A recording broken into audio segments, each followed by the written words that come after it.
Hello and welcome to this episode on the Temples of Light, Unleash the Power of Sekhmet. I am so glad that you are here. Sekhmet is the Egyptian lioness goddess, in case you're new to Sekhmet, who is all about courage, compassion, solar, feminine fire, as well as that willingness to have fierce self acceptance. In this juicy episode, I'm going to pull back the curtain on some key moments that I've had with Sekhmet over the decades and also share an experience with Sekhmet and tap into the book that the guides and I downloaded in 2009. I believe that's when it was published, The Temples of Light. I don't know about you, yet sometimes I find on my spiritual journey that there's been these moments where it's been very solo. It's been very me and the divine, in that I haven't necessarily heard as much as many stories or individuals sharing about key moments in their spiritual evolution or awakening. And so the guides are really encouraging me to talk about some of those because we all have those moments where our life is never the same afterwards. And when I met Sekhmet, my life was forever changed in the best ways. So I'm going to share some of those stories with you in the spirit of also welcoming you into my spiritual evolution and sparking for you perhaps some awareness around some key moments that you may have had over the years. So let's go back in the time machine to 1996. And in 1996, I went to a workshop with Nikki Scully on Sekhmet.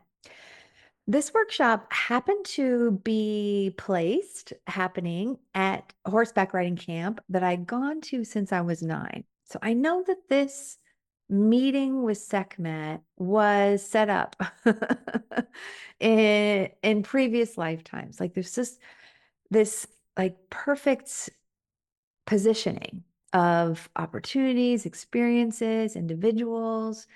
And at that time, I had been in counseling and massage therapy and had started with Reiki and become a Reiki master at that time. Yet I hadn't really had a direct connection with my guides. And when I went to this workshop, I was, what would I have been? 26 years old. And it was so potent. Nikki took us on a guided meditation to the Temple of Karnak, which is one of the temples that is in the Temples of Light book. And at the Temple of Karnak, there is a chapel that's dedicated to Ptah, Sekhmet, and Nefertun, a trilogy. And so we went on this guided meditation to the Temple of Karnak and to meet Sekhmet, to meet Sekhmet. And when I met Sekhmet, it was very intense. It was like she reclaimed me as one of her own, as one of her own. And at the time, the ways that my knowing of the unseen world were very active at that time earlier in my life, it was very visual and very kinesthetic. And so when I met Sekhmet, she she looked me in the eyes and she took her claws and scraped them down the sides of my spine and then opened up, like took one, opened up the bottom of my coccyx, and it was almost like draining an oil in a car. Like you open up and the old oil pours out. And it, even though it was intense, I wasn't afraid, I wasn't scared, I didn't feel in any way that she was asserting her power over me. It was very much like the loving embrace of a fierce mother, that fierce, unconditional acceptance. And I remember as the workshop went on, it was also about learning this healing technique with Sekhmet to hunt down the original thought form behind any imbalance that we may have had. Because the lioness, cats, they're able to stalk, they're able to hunt down, they're able to uh, to go into places and spaces that may require that power and that stealth. And and it happened to be where in this healing technique, it's like you have the opportunity to really merge with Sekhmet, to we were invited to, if it was aligned for us, to bring her energy into our field. And I remember at the end of the workshop, like I was pretty much the only one that wanted to do it. I was like, yes, yes, I want to do it. And it felt so natural to to connect with her in this way. It felt so, I felt so strong and protected. And even though I knew that this kind of healing that was being offered was very um delicate, let's say. It was very delicate, like to hunt down an original thought form. And some of those original thought forms that we may carry, or that we may be asking to be brought back into healing or balance, they can be pretty intense. And yet I never felt like, even being highly empathic, I never felt like I was going to pick up any other energies. Or if somebody had cancer, for example, I never felt like there was that. Yeah, like sometimes in older healing modalities, we may have experience where like taking something into our bodies and transforming that. But with Sekhmet in my field, it just felt so clean, so strong, so powerful, so loving. And by the way, in that first meditation with her, after she claimed me and, kind of cleared out my coccyx, and really helped also with my own connection to being on the earth and that first energy center, that then we played as cubs. It was like this very playful energy. So one of the things that I love about the Egyptian pantheon and connecting to source in this way is that there really is this way that we can become the divine and reconnect to the divine in digestible, bite-sized pieces, where the goddess Sekhmet is connected to courage and compassion and healing. Isis is an ascended master, a goddess of love and magic and midwifery and crystals. Hathor is the goddess of dance and music and sensuality.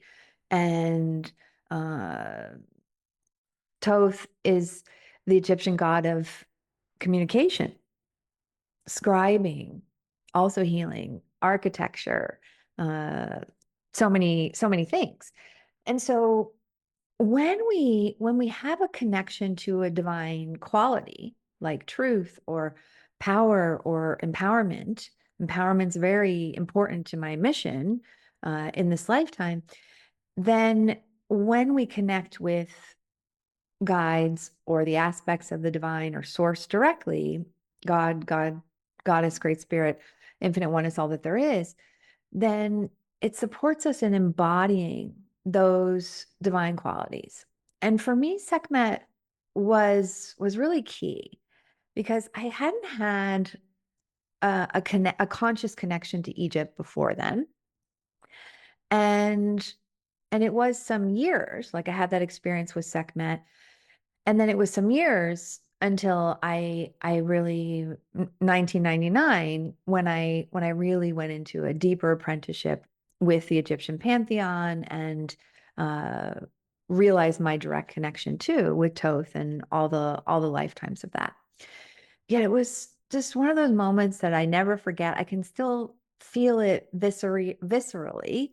And at the time, I also had a lot of like physical pain. I had a lot of cramping going on related to my menstrual cycle. And so it was this, not only this reclaiming, this reconnection to Egypt, which has been so instrumental for me in my life, and the work that I brought in directly with the guides, including the Temples of Light book. And at the time of this recording, headed back to Egypt again in some months, and it's been that'll be what, like the 15th time that we've gone, and just really so many things, really a pivotal moment. And and so to recognize those, to recognize when you've had those kind of like your life is never the same. And I felt like my entry point with Sekhmet and opening up my relationship with Sekhmet, and I see this a lot too with a lot of other individuals that have a connection with Sekhmet, is also really about coming into right relationship with power and right relationship to our own empowerment, and to have the courage to do what it is that we came here to do and to be and to have. And so if you're resonating with Sekhmet, you may notice in your own system that there's a calling or a craving for more courage or for more self-acceptance, or to really have that compassion. And even at times like earlier, since that's kind of when I met Sekhmet originally, I remember when I would give a talk, for example, in front of hundreds of individuals, I'd be like, this feels scary. And Sekhmet was just like there with me. She was just like, I got you. You're walking in with me. And there was something about that, like in feng shui, they talk about how a house may be built with a mountain behind it. And the earth, the mountain of behind it is supporting the house. It's like holding the house. And I felt that and continue to feel that with Sekhmet to this day. And I'm not alone. When we go to Egypt, certainly connecting with Sekhmet uh, it can be so powerful for so many. And really, power and empowerment has been something on the Earth Star that has just been so out of balance. And so, especially for those of us on this path of higher consciousness, and we can see this with Sekhmet as well, when we get to a certain level of spiritual potency, confidence, owning our space, there, that may bring up past life memories or this life memories of like that being dangerous, or you're too big for your britches, or those been a part of a fall of a civilization. And so you may also notice that perhaps you've been holding your power and your empowerment at arm's length. And so since you're tuning in here, this is an indication too, an invitation to re-embrace your power and your potency. Because to be an ambassador of love, to be someone who is evolving consciousness, to be someone who's a stand for higher consciousness, for love, that takes power. It takes commitment. It takes consistency. It takes showing up again and again and again and again and again and again and again and again. And so perhaps in this episode, you may be noticing like, oh yeah, I've been more comfortable with my kind self, or with my uh funny self, or my than the potent self, than the potent self.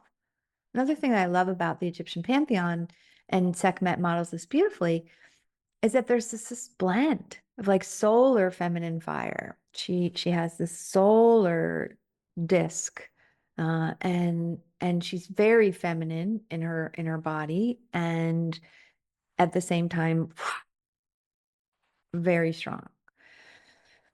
I'm also remembering a time when my beloved husband Friedman and we were journeying to visit his family in Germany. And then afterwards, we went to Munich, where he had gone to medical school. And so he was showing me around, and there was an Egyptian museum that was in Munich. And we went, and there were Sekhmet statues, and I was just like, oh. There was this transmission of energy, this uh just this joy of being with Sekhmet. There's so many Sekhmet statues that have been found in Karnak, and that you may have experienced in museums as well, because Sekhmet has gone out of Egypt to bring this power, to bring this energy. So that was another key moment for me. So I want to read from the Temples of Light book, and this is on page 161, the Temple of Karnak. So, as mentioned earlier, hundreds of statues of the lioness goddess Sekhmet were found at Karnak Temple. Sekhmet is the goddess of compassionate destruction. She embodies courage and expresses the fierce primal nature of the lioness. She is unbridled, authentic, and unapologetic. She takes action and then carries on. She doesn't second guess herself or question her actions. She simply adjusts and move on. She simply adjusts and move on. Kind of going a little bit further down, it would make sense if one purpose of Karnak Temple is to help you be you. So continue to talk about why are there so many statues of Sekhmet at the Temple of Karnak, when the Temple of Karnak is actually uh, dedicated to another trio of gods and goddesses. And so it would make sense if one purpose of Karnak is to help you be you, so that you have an ally to assist you in being you. Imagining that you have the support in the form of Sekhmet makes it easier to be yourself, because you have backup, a model, a powerful ally, a powerful ally. One of the short and sweet phrases that I often have touched upon and have shared that came from Sekhmet is know and go, KNOW, and go. What I know about myself and a lot of our clients is that we can perhaps get into a lot of mental activity, a lot of thinking, from being very intelligent and self-reliant and carrying wisdom for a lot of lifetimes, that or just can be this sense of a lot going on above the head. And our journey of descension is dropping down into the heart. And Sekhmet certainly has helped with that, especially when there can be that second guessing, doubt, worry, confusion, which can be a sign of pushing away power. And so that know and go, KNOW, and go, is something I'd invite you to embrace. So another story about Sekhmet I want to share, and then we're going to move into an experience with Sekhmet here from my life, was when it was probably, what was it? Probably 2002, 2003, something like that. One of our first trips to Egypt. And we went to the temple of Sekhmet. Maybe it was 2003. And Friedman and I were in her chamber, just the two of us. And he proposed to me at the temple of Karnak, like getting tears, like happy tears. And he had gotten a message from her, like, this is the place. to propose to her.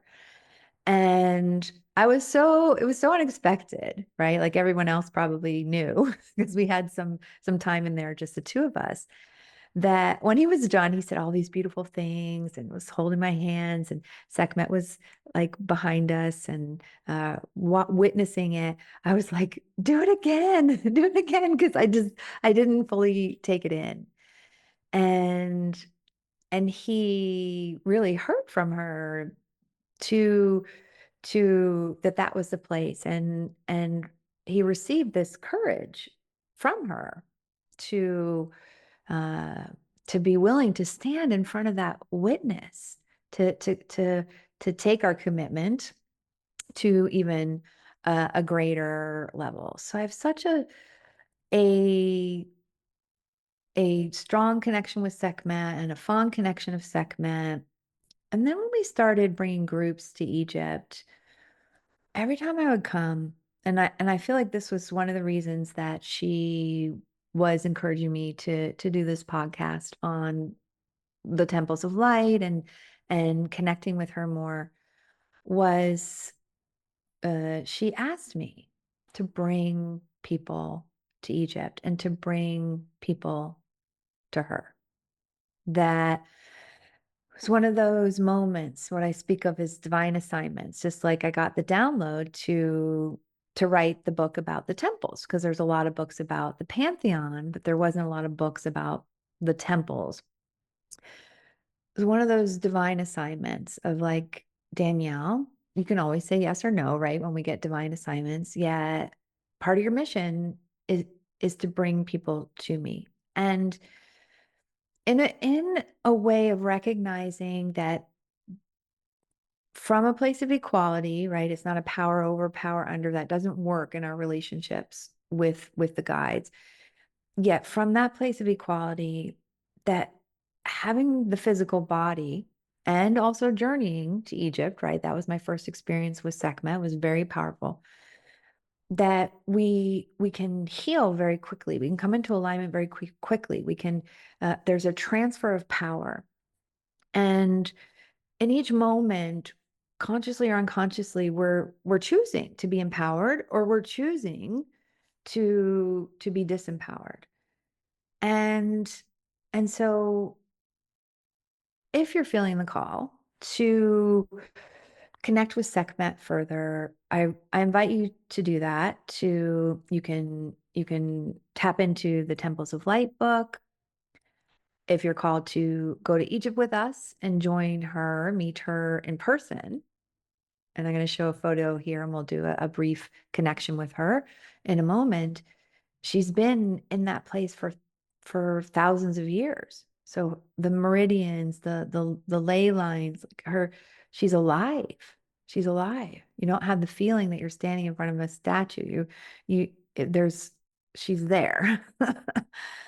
So perhaps if you're feeling called to go to Egypt, I invite you to check out, and this will all be in the show notes, daniellehoffman.com/Egypt, to join us there live and to help me fulfill the request that she has invited me to bring individuals to meet her. So without further ado, if you're tuning in to this on the video, I'm going to share an image of her at the Temple of Karnak, and you can see it there. If not, just visualize the connecting to Sekhmet. So this is a photo that I took in February 2024 as the sun was coming in, illuminating Sekhmet's eyes. So just inviting you to take a moment. If you're listening to the audio, you may want to close your eyes and imagine that you're standing in front of Sekhmet, eye to eye, peer to peer, heart to heart. If you're tuning into the video version of this, you may gaze upon her face and just open to receive a transmission that supports you in unleashing your own power. Perhaps it's that fierce self acceptance, some aspect of you that you may have been judging, and in her presence, loves all of you. Maybe you're receiving a transmission of courage to take that next step, or that sense of being backed, championed, empowered, supported. Maybe she's inviting you to play. Perhaps you're going on a journey, a hunt to stalk down an original thought form, or is shared in the Temples of Light book to come into resonance with your signature energy, that which makes you you. So just take a few moments in the silence here to have a direct experience with Sekhmet.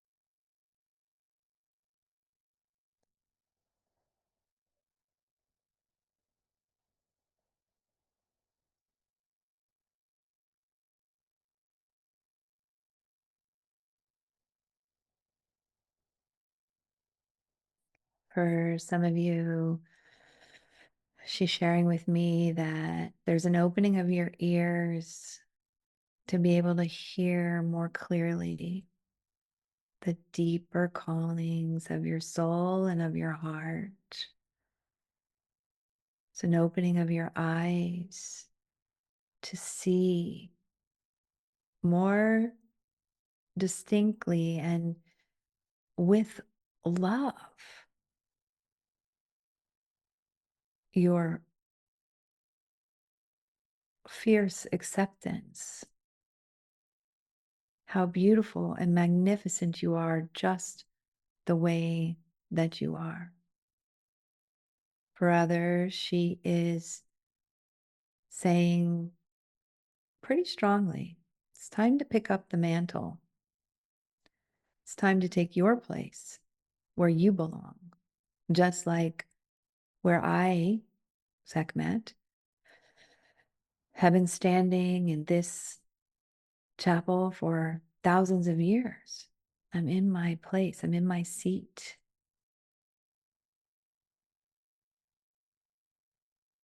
Be you and know that you are loved.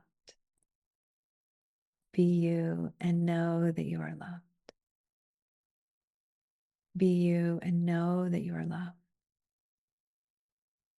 You may notice that she's inviting you to open your mouth or to yawn or to growl, to roar, to speak your truth. Some of you have a hairball caught in your throat, something that you've been wanting to express. You've been waiting for the right moment, and she's sharing there's no right moment.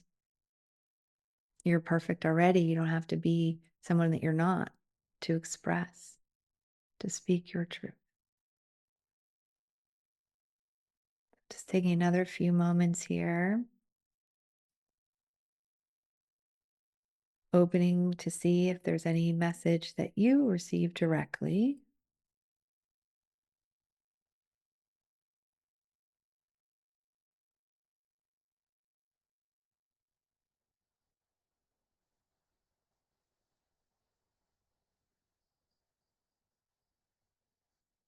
And taking a few deep breaths.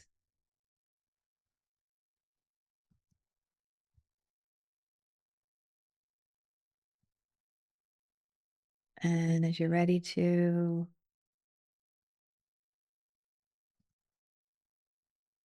coming back, you've had your eyes closed, perhaps rubbing your palms together. Whew. All right. So thank you so much for joining me in Sekhmet and the Egyptian temples for this journey. I really had a sense of there being this direct energy attunement, transmission that maybe is boosting you to take the stand for yourself, to accept yourself, to love yourself, to have the courage to do and be and have what it is that you're here to do and be and have. And so thank you again for tuning in. If you want to continue to dive into the temples of light, you can join us. And again, this will be in the show notes for our monthly Ascended Master Playdate, where we go into the books, the Temples of Light being one of them. And there's also our upcoming Egypt journey.